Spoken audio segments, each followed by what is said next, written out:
Be clean. Be whole. Be complete. Be pure. Be perfect. Be ready. And be one.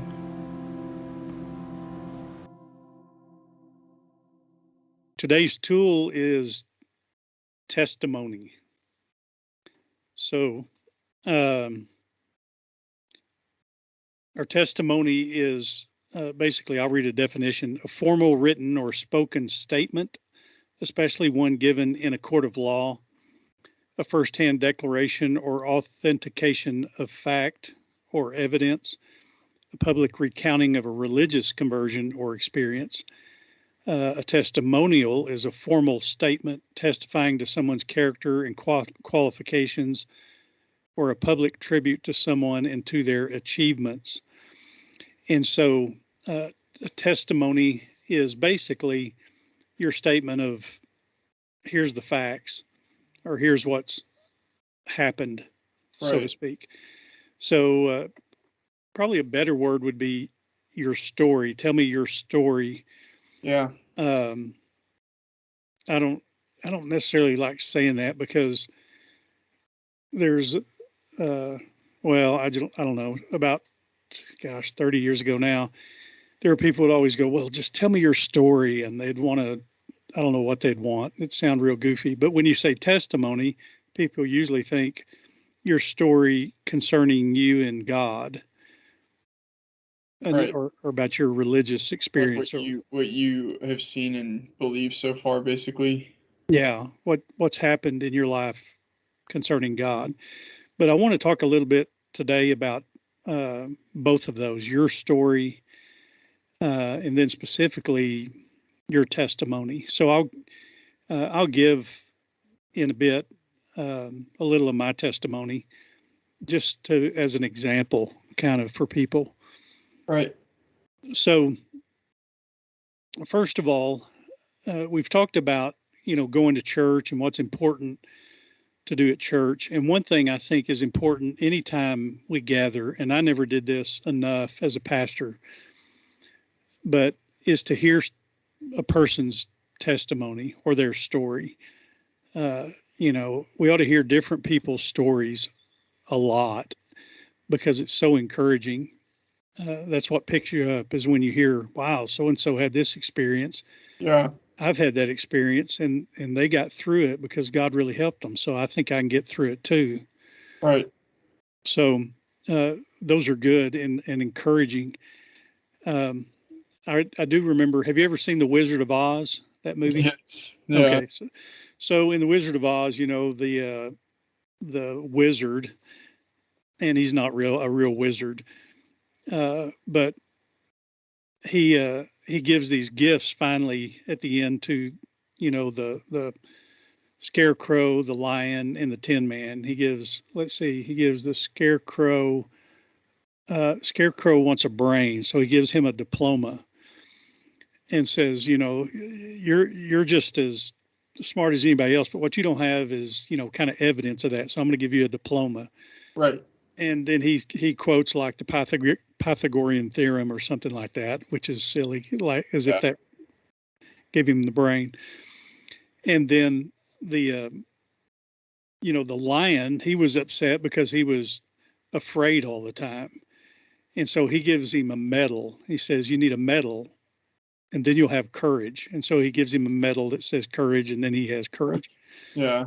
And then, but then with the Tin Man, he says, well, he wanted a heart, and he said, well, you may not have a real heart, but you have you care about people and everything. But what you're missing is a testimony, which means a story to tell about how you feel. And so he gives him this ticking heart thing to carry, but he tells him, uh, you need a testimonial. So uh, anyway, it's basically the stories of his good deeds that he did. Right. And so because he had a heart, he was doing good deeds, but if he had a testimonial, other people would know. So Yeah. So that's what a testimony does. It lets other people know about what our life is about, Right. or what's happened in our life. So there's a I want to start. It may sound I don't know, like an odd place to start, but I want to start with a timeline. And this is something I used to do a long time ago in college, and then about every 5 years I do it, and then about every 10 years I do it. So, but it's good to make a timeline. So if you take a piece of paper, like an 8.5 by 11 sheet of paper, and turn it sideways so it's the landscape view, and Right. draw a line across the middle of it, and put 0 on the left of the line, and put your age now on the right of the line, and then however many that is, kind of divided up in 5 years or 10 years, whatever. So you have a timeline of your life. Right. And on above the line, those are the good things, and below the line are the negative or bad things, maybe. And then start marking, little dots wherever they fit in. So you can put spiritual things. I had this time with God. It was real high, or I was real low right here, real depressed. Or you can have emotional things or relationship things. When you got married, when your kids were born, or when you got a certain job, or when you lost a job, or you know, it can be whatever it is. Just mark those all on your timeline, Yeah. and then you you can look at it, and it starts to lay out a picture of your story. Does that Mm. make sense? So then you're not dependent on just coming up in your head with your story, but you have it written out there kind of on a piece of paper. You have the beginning, the where you're at now, you have the highs and lows, and you've written a little note by each one of those of what it is and when it is. And that can be real powerful for people to go through, especially if you've lost a loved one, um, or if you've overcome something and you hit a real great point. Like, for instance, if you led a terrible life and then you get found Jesus and came to Jesus, I mean, you could be at the very bottom of the page and then Yeah. go to the very top of the page. so, so that's a great tool for uh, where to begin on, how to give your testimony or share your testimony. Right. Everybody needs to be able to share their testimony. Everybody. So actually, like when I do premarital counseling with people, the very first time we meet, I'll always say, okay, you know, I'm going to, uh, well, I'm a pastor, so I represent God at this service of the wedding that I'm going to perform, and so or during this time of counseling, and so what I want to do is I want us to all share our testimonies so that we'll all know where we're at with God right from the start. So uh, then I'll ease the pain a little by saying, okay, I'm going to start, and I'll share my testimony at first. So I share my testimony, a shortened version, and then I'll ask them who wants to start next. Well, one time I had this young couple in their early 20s. I think she might have still been in college, and he was already out, and he was working, and so they weren't in our church, but her grandparents were in our church, and that's how they connected with me. And so anyway, they came to me for counseling. Right. So I said the same thing. We're gonna share our testimonies, or our stories, and I'll start. And I shared mine, and I said, who wants to start? And she said, oh, I will. She talked about how she had grown up in the church and blah blah blah. And then it was his turn, and he said, well, I went to church once when I was, like 12, but I work now and I'm going to be a success. And he went off on talking about all of his uh, future hopes for business and making $1 million and all that stuff.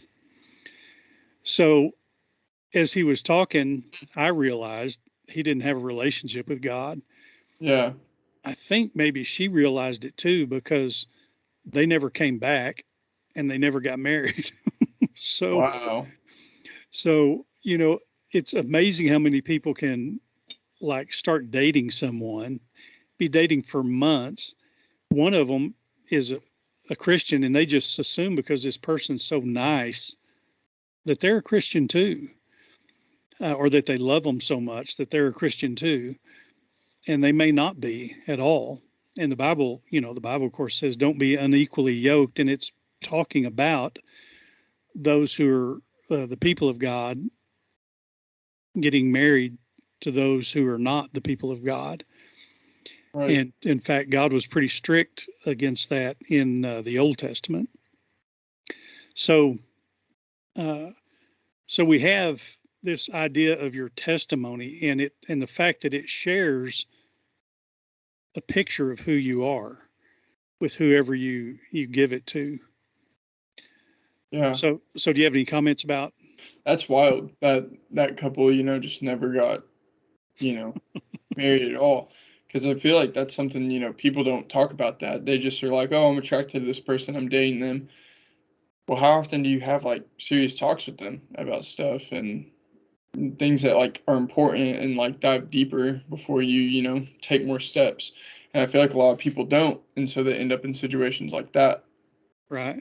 But I mean, Or testimonies are always just a way that um not only like connect with people, but everyone's kind of like tied in, like, or intrigued by someone else's testimony. Like people who want to be like a firefighter or something probably have heard about that profession from someone or have seen other people do it, and so then they go based off of what they've heard other people doing. So that's kind of like, I feel like our testimonies are meant to like be seen by people at the right time and like the right setting to where people like are like, wow, I want to live like that.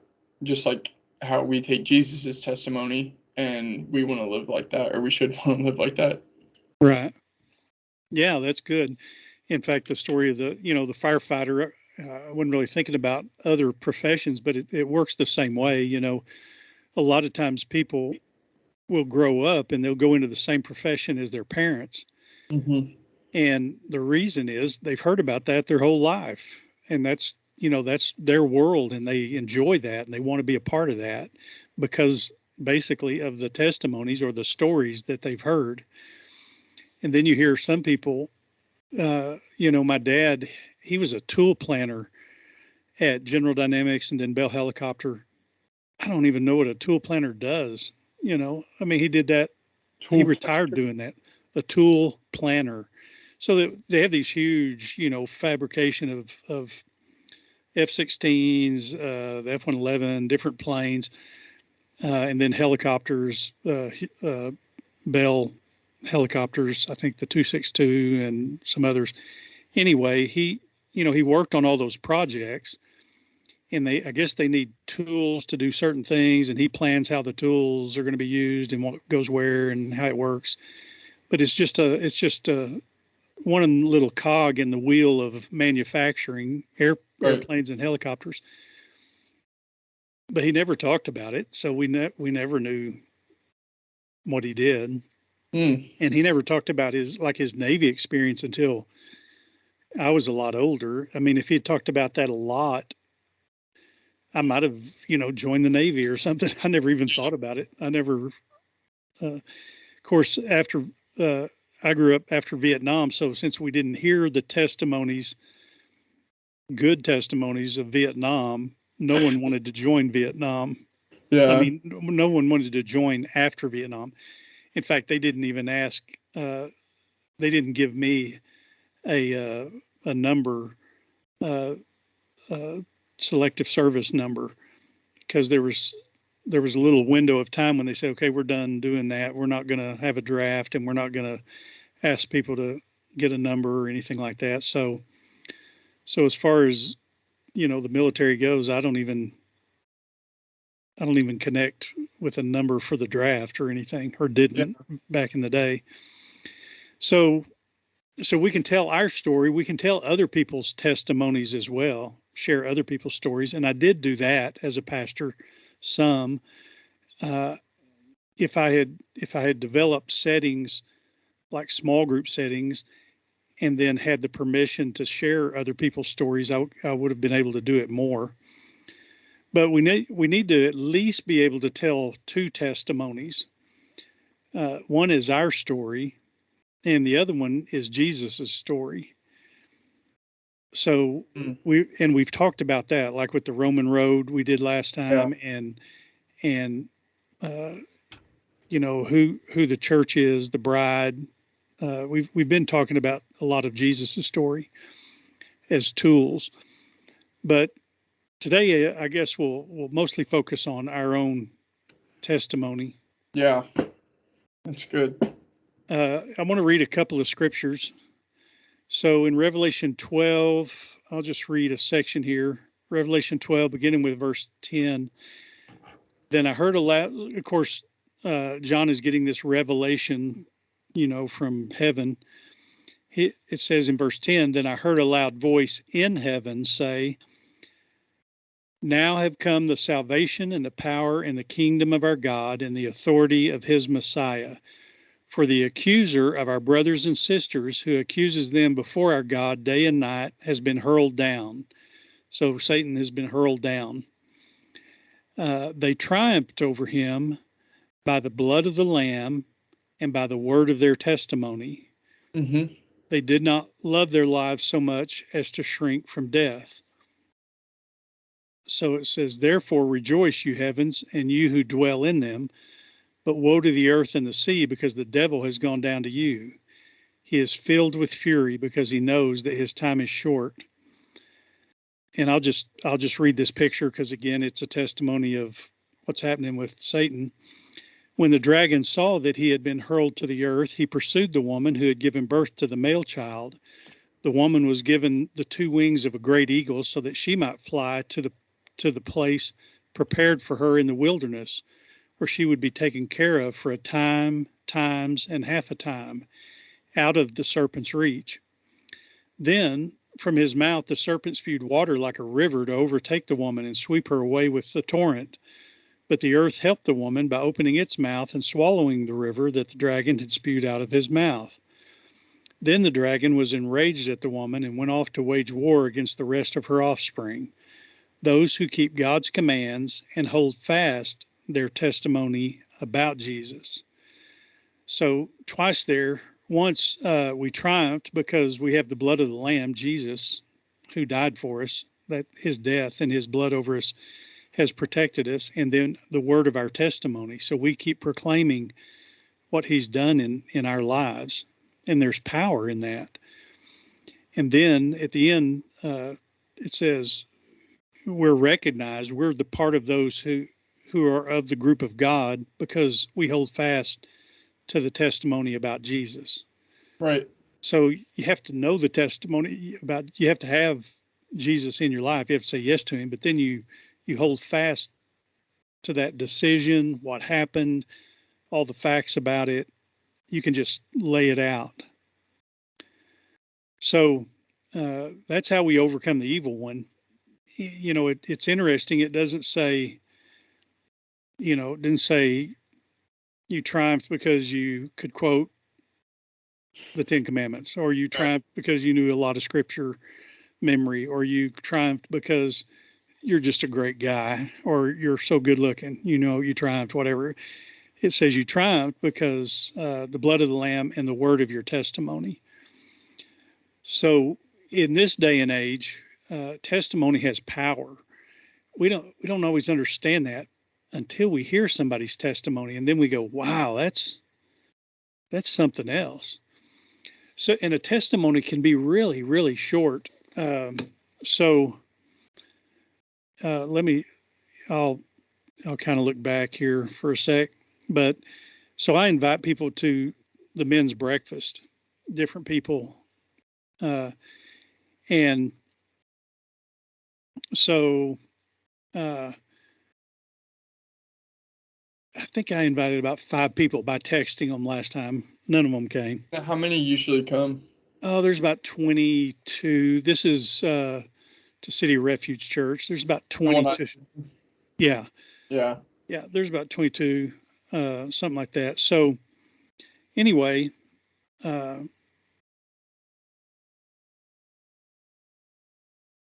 so I had texted this guy about coming. Mm-hmm. Let's see. Here he just says he can't make it because he's going to be out of town that Saturday. And I said, well, it happens each month. And so he texts back, okay, that'd be great. Because when I read the text, it hit my heart, to be honest. Thank you. So, Wow. he didn't just say, thanks. I'll think about it next time. He shared that it hit his heart. And so that's a testimony, just that one little word that something moved in him during, during me asking him to come to the men's breakfast. Right. So, a testimony can be as simple as that. Just like, I prayed to God this morning, and man, He gave me a peace. Mm. That's the test. I'm testifying. That's how they Right. used to say it. Testify. But so our testimony can be really short, or it can be a long story. I could sit down for hours and share, the story of my life. Yeah, I know people who do that every day. What's that? I said I know people who do that every day. Yeah, it's a good way to put others to sleep if they need the help. So, anyway, it doesn't have to be a big thing, but it does have to be something that you've prepared. Right. Because if you haven't, well, one of two things happen. One, you don't you really don't share what you need to share, or you didn't figure out how you're going to end it, and you just keep going on and on and on, and you lose people. It's not beneficial to people, like you were just talking about, people that share every day. Right. So what you need to do is figure out how to end it, probably from the start, and then work on what you're going to share. Yeah. So it helps in, like, I feel like that'd be helpful in so many situations, especially for people who do like evangelism work or like go out and tell people about God. It's always good to have like your testimony on deck. And just because when you were saying that, it kind of made me think of like how well do you know yourself and your story and your relationship with Jesus? And it's good to be able to say that in a way that people can understand it clearly and actually get something out of what you're saying instead of you just speaking on and being like, whoa, I went through all this and that. And then you kind of lose people at the end of it. But instead, if you broke it down and you really maximized like how significant each word is in your own testimony, then I think it would help just grab the attention of anyone listening to it.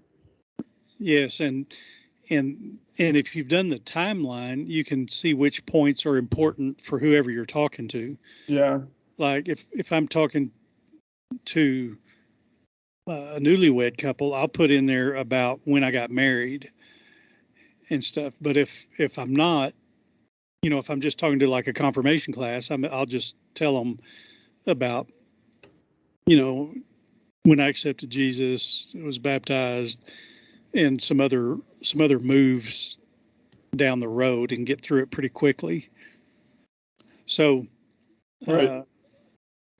I guess let's see.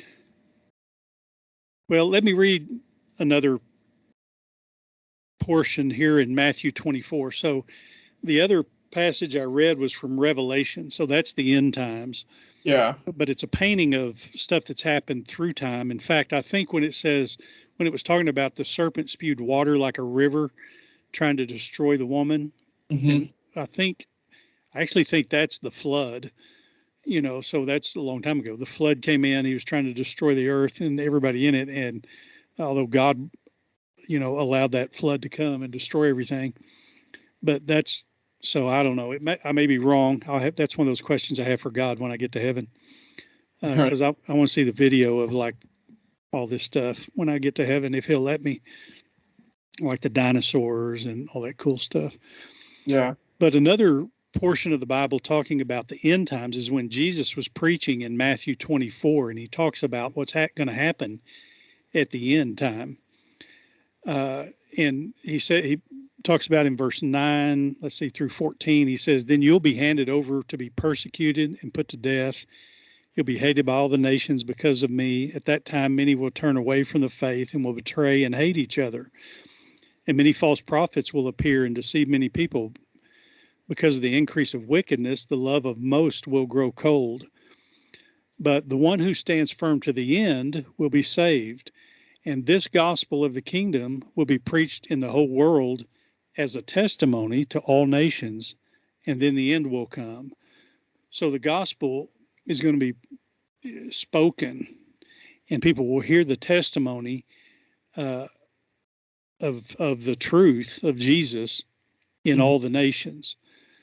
So you need to be able to share your testimony and that testimony about Jesus in a moment's notice. And you say, well, gosh, I don't want to be persecuted. Well, the alternative is that you turn away from the faith and betray others and you hate each other. That's what it's kind of talking about up there. So, kind of, we've talked about death. Get over your death. You're going to die. It's going to happen. 100% chance. This body's going to die, but your spirit is alive forever. So live in that spirit and, put your testimony together. Then later in the chapter, verses 42, therefore keep watch, because you don't know on what day your Lord will come. But understand this, if the owner of the house had known at what time of night the thief was coming, he would have kept watch and would not have let his house be broken into. So you also must be ready, because the Son of Man will come at an hour when you do not expect him. Who then is the faithful and wise servant whom the master has put in charge of the servants in his household to give them their food at the proper time?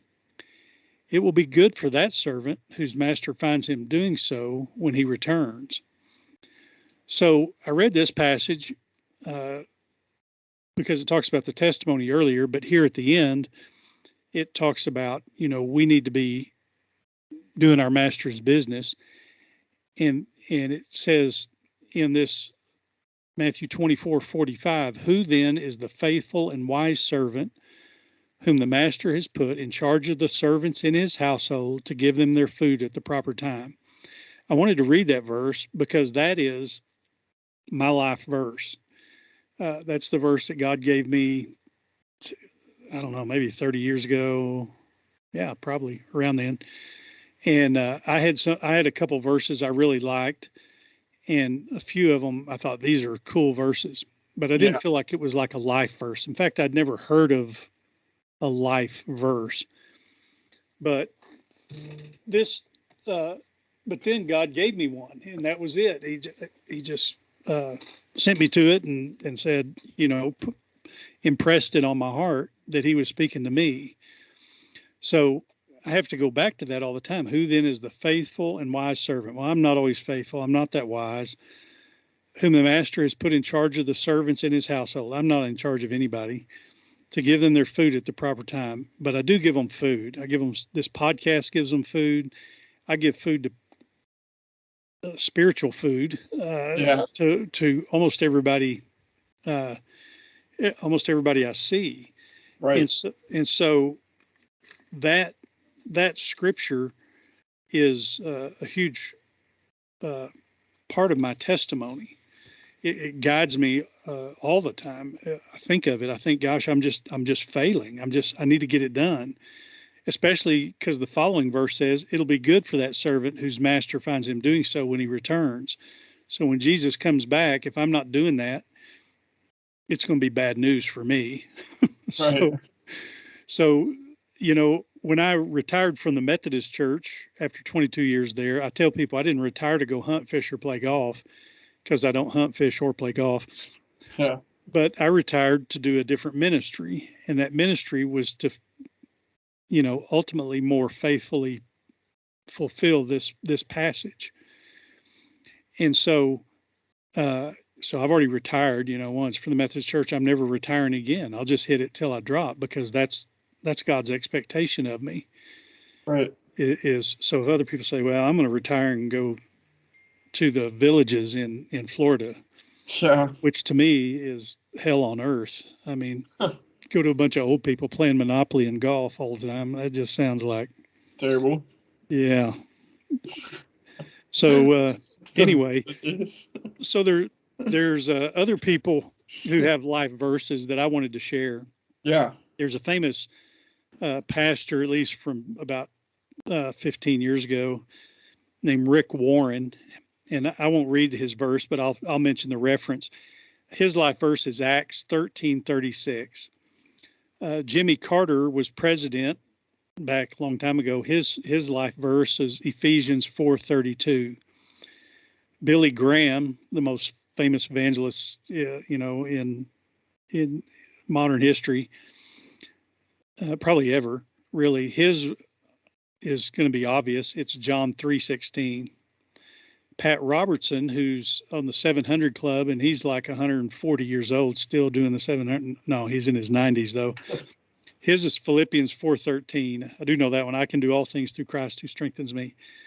And then I had three friends, a pastor friend who's passed away now a long time ago, but Romans 10:17, a friend of mine, Scott Latham, 1 John 1:7, another friend, Tom Nesbitt, John 15:16. So it's good to have a life verse if God puts it on your heart. I mean, you can ask God, God, give me a life verse, a verse that really stands out, that you sink into me, that's going to help direct my course wherever I go from now until I die. And so it's good to have a life verse, and maybe God will give, some of those listening out here a life verse that they can carry with them. And it's good to make that a part of your testimony, or at least that can shape the testimony that you share with others. Right. So also then in Acts 26, we have, that's toward the very end of Acts. There's 28 chapters. Acts 26, Paul shares his testimony to King Agrippa, and it's it's most of that chapter 26. So he's sharing his story, and it's amazing because Paul, because of his imprisonments and getting beat up, he gets put in these situations where now he's before the rulers. Otherwise, if he was just out a guy preaching, he wouldn't hit anybody. Right. But when he gets arrested, he goes in front of the magistrates or the rulers or those in authority, and then they say, "Hey, what's going on?" And he just shares a testimony. So he just preaches to the biggest and best out there. So here's what it says in Acts 26, 28, and 29. After Paul shared his testimony, it says, and Agrippa replied to Paul, "In a short time, you'll persuade me to become a Christian." And Paul said, "I pray to God that not only you, but all who are listening to me today may become what I am, except for these chains." So because of his testimony, he, the, the king there was like, "I think you could persuade me, if you kept Yeah. talking just a little longer." So our testimony is powerful. So I'll just share, um, uh, we'll see how much of a shortened version of mine it is, but I'll try to share mine. Yeah. So I grew up in Fort Worth. I have a sister. She's Pam. She's 6 years older than me, and a twin brother, Mickey, and he's 6 minutes. So 6 years and 6 minutes older than me.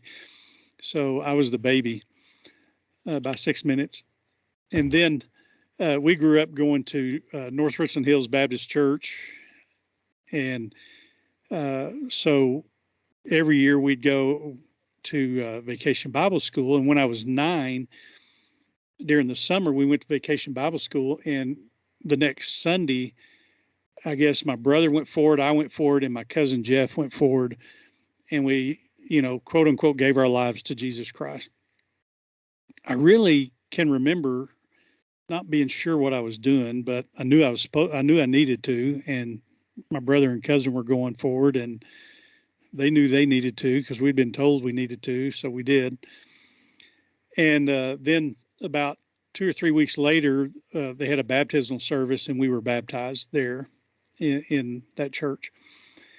And my life didn't change a lot because I was not a terrible sinner at the age of 9. I hadn't done violent, terrible things. I wasn't doing drugs. I wasn't doing alcohol. I wasn't uh, driving poorly or anything like that because I was 9 years old. Right. So, so then I just kind of, we go to church and we uh, hang out with friends and do different things. Well, when I was growing up, the drinking age was 18, but I grew real fast. I was, you know, uh, over 6'3" in 10th grade. So when I got my license, when you turn 16, back then they didn't check IDs much. So we'd go, we might go drinking beer on Friday night and then go to church on Sunday morning and hang out with friends and whatever. And, I guess we knew it was wrong to do those things, but that's what everybody did. So you just hung out and that's what you did because God wasn't, the main focus in my life. I knew I was supposed to do the right things, to do good things. In fact, in the 9th grade, I had won an award called the Daughters of the American Revolution Award at the 9th grade banquet. And I was like, why am I getting this daughter award? That's really weird. And so I go up there and I accept it. I didn't know what it was. It just said daughters in the name. And so later I started kind of checking into it and I realized, this group, these ladies, Daughters of the American Revolution, they try to pick somebody who's a good citizen, a real nice person. And it was a large school, but um, they didn't have any other awards to give me, so they gave me that one. That's what I figured was, I didn't win the regular awards, but they have this other one for just a nice guy. So that's what I won. So that's kind of paints a picture a little bit of who I was. But then when I went off to college, I just thought, I don't want to do that church thing and all that stuff. So I got way far away from God over the course of several years. And then I remember just hitting bottom. In fact, I was on the dean's list for great grades the first 2 semesters of college. But then by this time, the dean sent me another letter inviting me to take a semester off because I had got on his bad list. And I was like, how did I get here? What am I doing? And I just remember being depressed a lot and just, I'd go, I had a good job. I was working as a part-time supervisor at UPS and making too much money for a college kid. And so I just thought, I need help. And I remember just laying on the couch weeping really, uh, kind of for a couple months. I'd come home and just lay on the couch in our apartment and just be down. And finally, I remember one day I said, God, if you're out there. So I'd come to that point where I didn't even know, 100% sure if you're out there, if he was out there. I said, God, if you're out there, I need your help. And it's amazing. So I don't know if it was the next day or a few days later, but one of the guys at work, I knew he was a Christian. He didn't laugh at the boss's dirty jokes and he didn't cuss. And he was a nice guy. And so I asked him one day when we were getting off work, because we got off work early in the morning, and he said, uh, I'll sit and visit with you. And he missed his first class uh, to visit with me about God and talk to me about God. And he ended up discipling me for 2 years. He had another guy he was discipling. His name was Dave Null, and Dave discipled me for 2 years. And he invited me to church, and so I went to Trinity Church in Lubbock, a large non-denominational charismatic church. And, how fortunate was that, because it wasn't the Baptist church. So I got to see a new side of the church. And people would be raising their hands or speaking in tongues. And I go, man, I don't know what I think about that, but it doesn't seem too bad. It just seems different. So my eyes were opened really to the Holy Spirit and all that the Holy Spirit could do. And I remember kind of back then coming up with a little mantra: the Holy Spirit can do whatever the Holy Spirit wants to do. I don't get to decide what God does, God can. So then, um, and then I had met this other uh, girl and found out that she had gone to church there. And so she invited me to church there. And I had a girlfriend at the time, and she had a boyfriend, but uh, we would go to church together and see each other. And so she'd invite me to church, and I usually sat with her after that instead of Dave, because she was a lot cuter than Dave was. But anyway, um, we ended up actually getting married about 10 years after that. So that's your mom. She invited me to Trinity Church.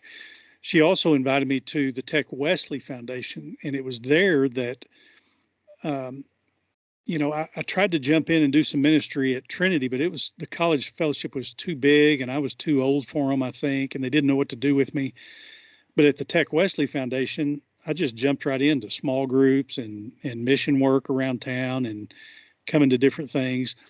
So it was through that Methodist campus organization, the Texas Tech Wesley Foundation, that your mom invited me to, that I really began to experience, working with God. And so my life changed in that regard. So I'll kind of move on. I need to move on quickly, but so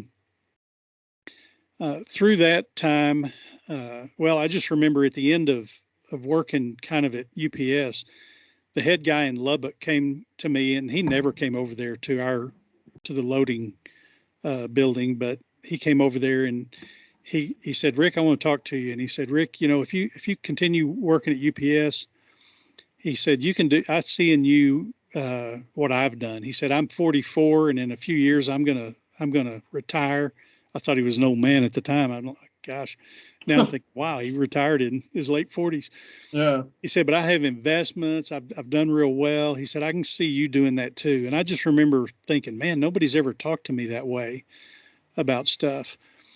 And so I thought about it, and I thought, gosh, I don't really want to. And see, this was the same time God was moving in my life. And so I remember saying, I don't want to make boxes my purpose for living. And then I was in architecture and civil engineering, and I remember saying, I don't want to make building buildings or roads or things my purpose either. I really want to make people my purpose. And so that was God using that to direct me, uh, into the ministry, I think, and into his purpose for my life. And so, I was good at those other things, but I feel like God, uh, you know, then directed me. And so I began to try to finish up college, but then at the end, I kind of switched gears, finished with a Bachelor of Arts in Engineering, and went off to seminary. I thought I wanted to go into the foreign mission field and do stuff, but at seminary, I had a professor. He was talking in liturgy class, and I don't even know what he was talking about, but all I heard was, even being a pastor in West Texas is the mission field.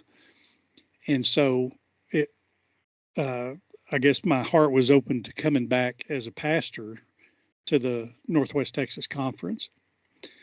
So anyway, moved down the road.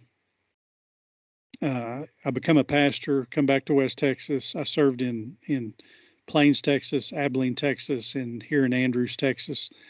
And then God put on my heart 2 nights in a row at 2:30 in the morning. He woke me up and spoke to me about, you know, his church all over is just in need of knowing who he really is and what he really wants of them and how he wants them together and to be beautiful and to be praising him and loving him and connected.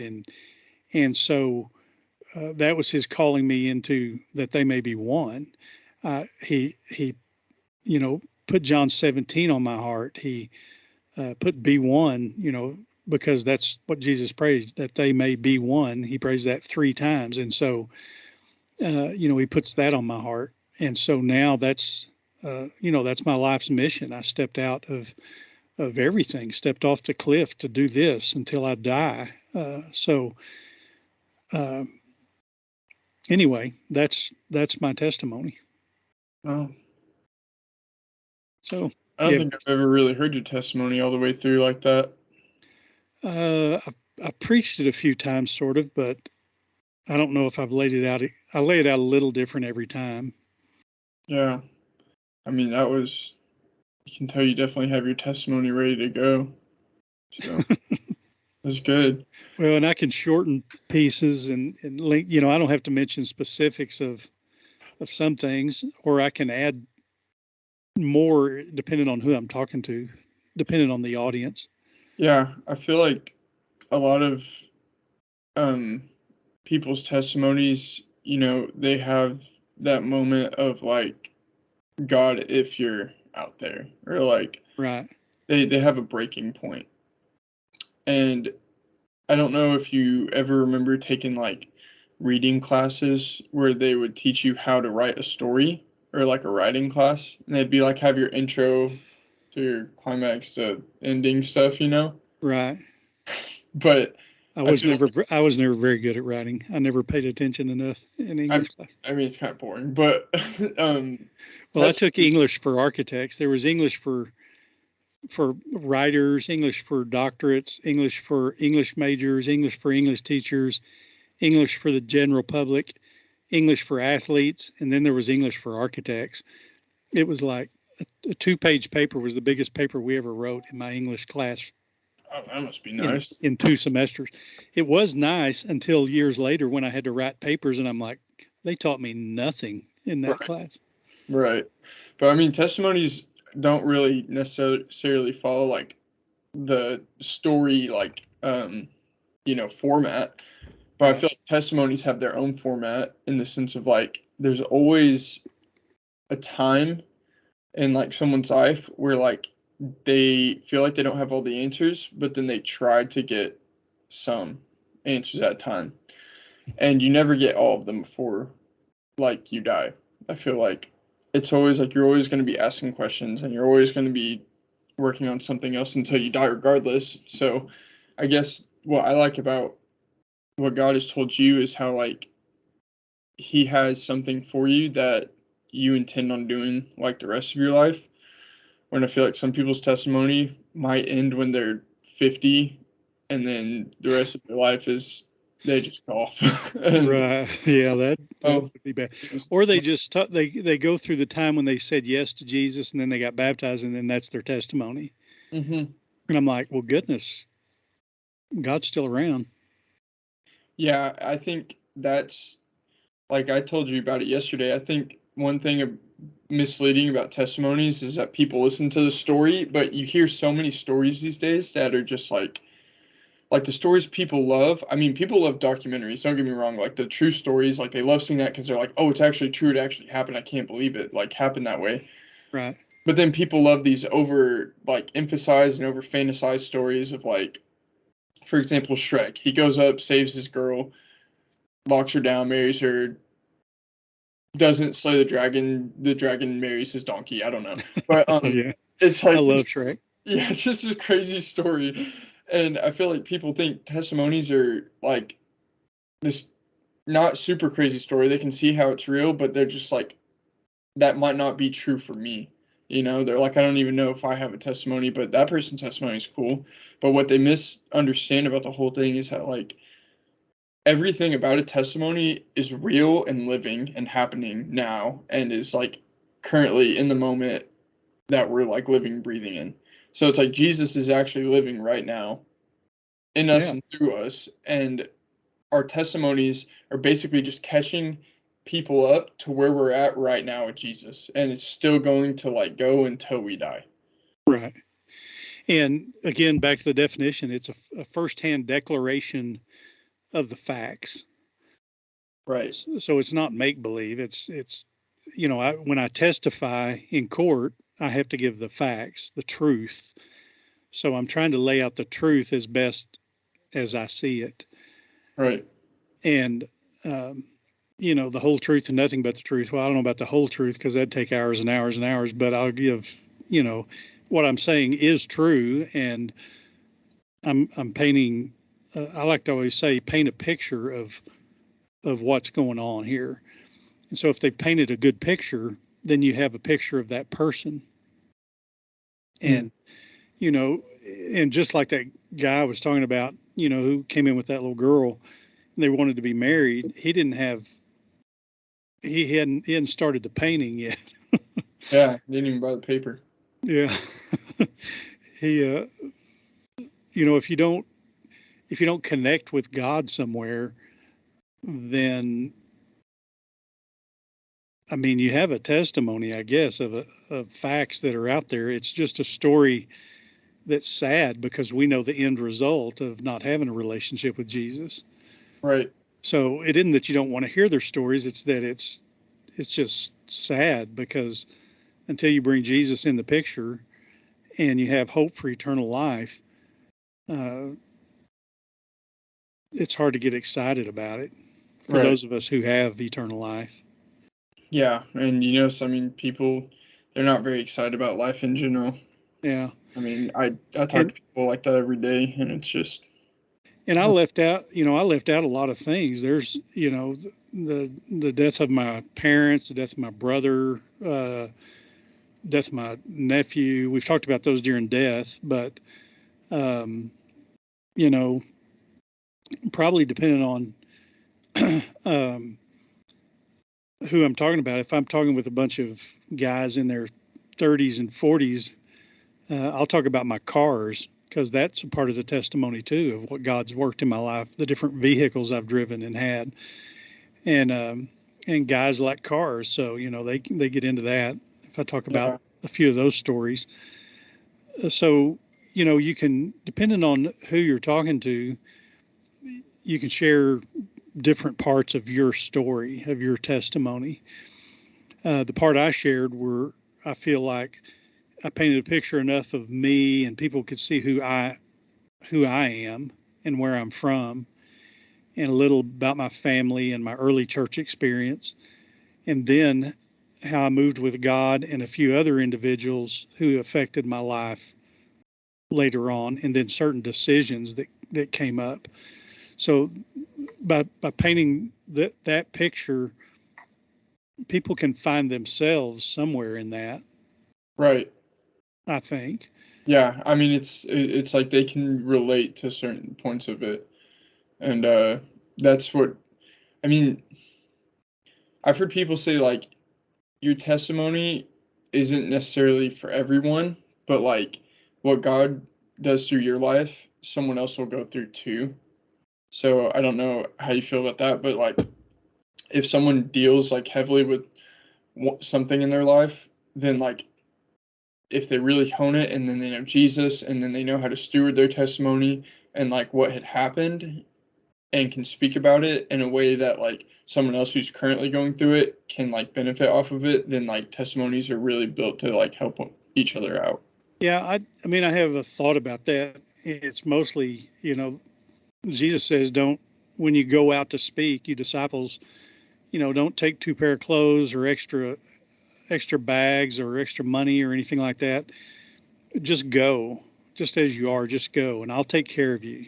And if people don't like you, then, you know, knock the dirt off your shoes and move on to the next place. Mhm. And uh, don't worry about what you're to say, because I'll give you the Holy Spirit. The Holy Spirit will guide what you say. So Yeah. I would say don't get too caught up in word shaping so that it will have a great effect in people's lives. Does that make Yeah. sense? Don't get into all the minutia of writing your story. Just know your story. Just know the different elements. That's why that timeline is so powerful, because you know the different elements, and if you're leaving a major one out, well, you have it on your timeline. You can add it, to put that in. And then when you share, then just say, Holy Spirit, I'm going to share. Here it goes. Tell me the portions I need to share. But if you have said it over and over again, you don't wander around. You don't take 5 minutes telling a 30-second portion of your story. Right. And so that can be beneficial. And and I don't, I don't go into it. If I do know somebody's, an alcoholic or something like that, I may add the alcohol portion of my story in there. If I think some of these people are dealing with alcohol, well, then I'll throw in, you know, I drank tons back then. And then when I came back to God and said yes to him, finally, I didn't quit drinking. And I'd been told growing up, drinking's a sin, but I found that Jesus turned the water into wine. So how's that a sin? And what's going on? And I realized I'm not going to quit drinking, God, until you tell me to quit drinking. Right. And so it was years later that he basically said, okay, Rick, uh, you're working with kids now. And if you're drinking alcohol, that can cause them to stumble because they don't say, if they said, Rick, when was the last time you had a drink? And you said, well, last weekend I had a glass of wine, but let me tell you the circumstances. All they're going to hear is one thing: Rick drinks. It's okay for me to drink. Right. So God put on my heart the passage that said, if you cause one of the least of these to stumble, it's better if they put a millstone around your neck and cast you into the sea. And I thought, well, I don't want to cause one of those little ones to stumble, so I just won't drink. So that's the only reason I don't drink, is because I don't want to cause somebody to stumble. It's not that it's a sin or bad or anything. It's just, it could, I could cause somebody to stumble by that. Yeah. Now, I may cause people to stumble in other ways, but, I may even trip a few people. I don't know, on purpose, but no, hopefully not. Sorry, God, about that. But, so there's another portion of my testimony, And that just goes to show, I mean, God talks to people in different ways. yeah. So that's just like saying, like, I mean, I guess this one isn't exactly like drinking, but like cussing, for example, is like some people feel extremely, especially at my age, some people feel extremely convicted about cussing who go to church and others don't. And it's even Yeah. with adults. I mean, like you kind of get more involved into life with these young adults who have like little kids and stuff, and it's like, well, I mean, they let cuss words slip a few times, but then there's some people who are just like, I don't do that. And I think I've actually heard people say, like, because God convicts me of this. And then I've asked other people who do it, and they're like, I don't feel convicted for it. And so I think this is kind of like a gray area for me, but I think it falls somewhere in between, God will convict a person like to each his own, kind of like to something specific, depending on like the calling for their life and what like God is using them for. And then also some people probably get so used to things that they don't even feel conviction at all.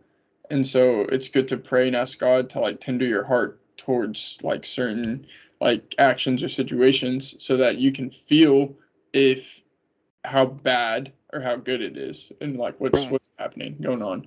So that's kind of my take on certain things like if drinking alcohol and stuff like that. It's just personalized to your relationship with God and also how in tune your heart is to listening to God. Yeah. And words are, that could be another tool we talk about sometime, is our words. Because uh, I tell people I speak English, a little Spanish, and a little oil field. I said I don't, I don't say a lot of the oil field words, but I understand them when I hear Yeah, them, know what they mean. and I don't know, I know a lot of the Spanish words and that I can't come up with and just say them on. But um, you know, the thing about words is we have to have words, we have to have expressions. And some people just put a word or an expression in their mind, and that's, they really they don't get convicted because it doesn't mean what it means to other people when they say it. It doesn't mean that to them. Mm-hmm. And so it's just a word they use and some of them, I started watching a long time ago before I started a podcast, Joe Rogan, because he's the biggest podcaster out there. Well, gosh, he says the F word like all the time. Yeah. And finally, after a little while, I'm like, okay, I just got to get over that.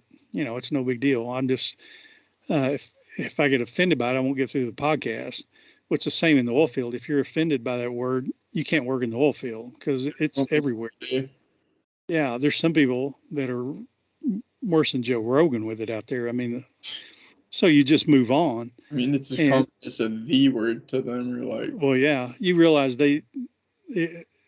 it's their handicap, not yours. So, yeah, but I mean, it's amazing because I've asked people, hey, they'll just have said a sentence with 4 F words in it. And then I'll say, hey, do you have a church home? And they'll go, oh, well, yeah, I go to Sunday school and blah, blah, blah. And you're like, okay, I guess they know how to control it at Sunday school, maybe.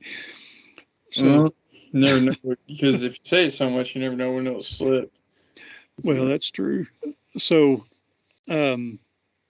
anyway, to get back to our testimony, everybody needs to have worked on it, and if you can write it out, it's good to write out so you can get the kind of get the wording right and practice. And then the best thing to do, though, I think, is just to get with a group of friends and just share your testimonies. Say, okay, who's going to start? Okay, I'll start. And then share your testimony, and then the next person, the next person, the next person, and get people that it's not going to, catch them off guard. Have everybody know, hey, we're going to share this, so you know, let's be ready and let's be excited, and then practice that together. Because when you do, and you have it down, and you can do a shortened version, like I can do a really shortened version of mine, and um, that helps people out. You can share it, and then it opens their mind. Well, gosh, I'm wondering about my experiences now, right. and they're figuring out what they're going to say. Mm-hmm. And so that's the best way to do it, Yeah. I think. And then to go out and share it with others. I will say this: as a pastor, I failed in a lot of things, but I think probably one thing that I failed at the most was not having people come up and share their testimonies on Sunday morning. Just having regular folks talk to them and say, hey, could you share that on Sunday morning? Because most people, when I would ask them if they would, they'd say, no, I could never do that. I'm not a public speaker, or I could never do that. It isn't that they never could do it, it's that they never saw it. They never saw other people doing it. And if they had seen, if it was just a regular part of what you did, then they would get up and do their best. Yeah. I remember my dad, because our church grew real fast when I was growing up. And so there was probably at this time about 400 people in church. And and during the prayer time, the pastor would ask a lay person to pray. Mm-hmm. And one day he said, okay, I'm going to ask Lewis Doyle if he'll stand up and pray for us. And man, I was like, oh my gosh, he's asking Dad. And Dad stood up and prayed out loud in front of everybody. Because every Sunday somebody stood up. That's the only time in 19 years of me going there that I can remember Dad ever doing anything like that. But man, he didn't. And maybe I guess he was probably asked in advance. I don't know. But I mean, I was kind of shocked. Yeah. I was proud of him. I mean, I was like, yeah, way to go. If we could have clapped at the Baptist church, I'd have been clapping. That's my dad. That's my dad. I mean, high fiving him. We didn't do that back then, but that would have been fun. So, that was really cool because it was expected. So sometimes our testimony is not an expectation, but it should be. Uh, every Christian ought to be ready to go. Every new Christian ought to be afforded an opportunity to stand up and say, "This is what just happened to me. Thank you, Jesus." Right. So, you have any comments about that? About I testimonies in church? think it's great Although, listening to people's testimonies. didn't you say that Joel had asked some people to share theirs or pieces of theirs Yeah, in church? I got to watch, or I only watched a little bit of church, because one of my friends gave her testimony on Easter Sunday, and I was out of town, um, with Lauren's family, but yeah, they gave testimonies on Easter Sunday, and you know, which now after talking about testimonies, saying how testimonies are how people connect with like others who don't necessarily know Jesus yet and get to hear their story about Jesus and their personal experience. Easter Sunday is probably like one of the greatest times to let people give their testimonies Yeah, because then anyone new, those people who go to church 3 times a year and one of it's on Easter, right. like, they're not just hearing the story of Jesus again, lighting a candle. They're hearing actual stories from people's real life experiences. And that's where you get into the mud of life and you start doing life with people and you start inviting them into like a vulnerable spot in your life. So Right. yeah, on Sunday they did some testimonies and me and Lauren listened to Tierra's and it was really good. She's actually about to, I don't know if you know what Upper Room is, but I know what the upper room was, right. So and Upper Room is a church in Dallas, or churches in oh, okay. Dallas, I guess, but they do worship 24/7. So there's constant worship going on all the Oh, time. okay. And they Cool. release music, they release videos. They're like huge. But she's actually going to their like I don't know what's it called. They do like classes or they let people join them and like disciple them or something. It's like as if you go off to like a retreat. It's kind of like I don't know, like the Upper Room School or something. Okay. But yeah, so she got to, and I've known Tia for a year, so she got to develop. I listened to her testimony a year ago, from this semester actually, and then this year, and it's like developed like insanely. Like I was telling Lauren, like I just can't believe like knowing her testimony a year ago and knowing it today, like God has made significant changes in her family that like you just can't deny. Yeah. And you just can't just be like, "Oh, that's not God. There's no way." And so it was cool to hear. That's Testimonies are that's neat. so cool. Yeah. Well, we probably need to wind it down for today. So good. I hope everybody out there said yes to Jesus, has a good testimony, and is working on it already. Yeah. And if not, listen to this again. Listen to the portion where I share mine and get a few ideas, or some of the other things we talked about. Any portion of our story is our testimony uh, about whatever we're talking about. So Yeah. get your story together and be ready. Well, good. You want to close us in prayer today? Yeah, I will. Okay. Father, we thank you for this life that you've given us. We thank you for this relationship with you. We thank you for every opportunity that you give us to actually be involved with you, Jesus, to do life with you and do life with others. So, Lord, I just pray over those who are figuring out what their testimony is, figuring out who you are to them and who they are to you, and just figuring out the relationship with you, Jesus. And so I just pray that a lot of clarity is given to everyone out there about their testimony, about where they stand. And I pray that you just intercede in their life and just show them your face in a whole new way, in a whole new light. And that over the course of time, our testimonies just build and they not only form our lives, but they change the lives of those around us. And so Mm-hmm. just thank you, Jesus. And it's in your name we pray. Amen. Amen. Jesus prayed to his Father 3 times that we may be one. Let's get out there and try to answer Jesus' prayer. Let's go be one.